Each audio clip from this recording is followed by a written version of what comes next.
Hey everyone, welcome back to the channel.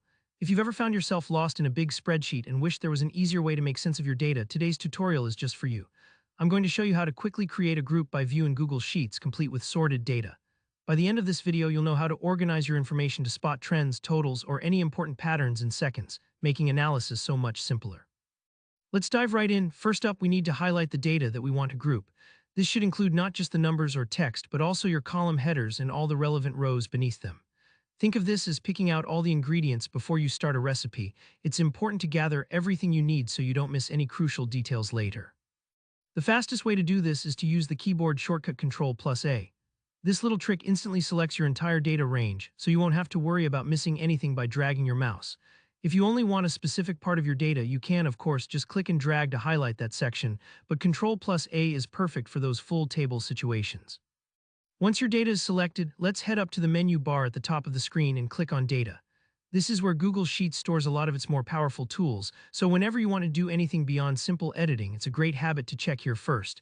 Scroll down in the Data menu and look for the option that says Create a Group by View. Give that a click. Now here, where things really get interesting. A new panel will pop up and you'll be able to choose which column you want to group your data by. For this tutorial, I'm going to pick region, but you can choose whatever makes sense for your dataset, like product type, month, employee name, whatever category you need to summarize. Selecting region essentially tells Google Sheets, hey, I want you to display all this information, but organized by these specific regions. It's like sorting all your socks by color before putting them in a drawer.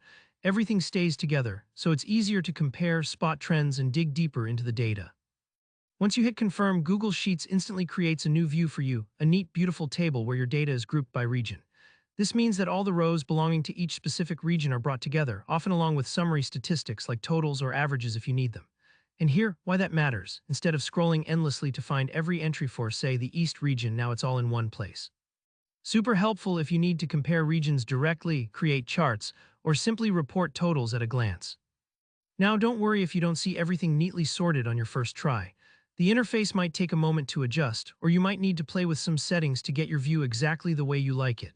That's completely normal. Just double check that you've picked the right column to group by and you'll be good to go. So in just a few clicks, you've grouped your data by region using Google Sheets Group by View feature. This makes big data far less intimidating and gives you a powerful lens to analyze and understand your spreadsheet, no matter the size. If you found this tutorial helpful, please give it a thumbs up. It really helps out the channel. And if you have any questions about Google Sheets or want a deep dive into another feature, drop a comment down below. Make sure to subscribe so you never miss out on more quick, practical tutorials. Happy analyzing, and I'll see you in the next one.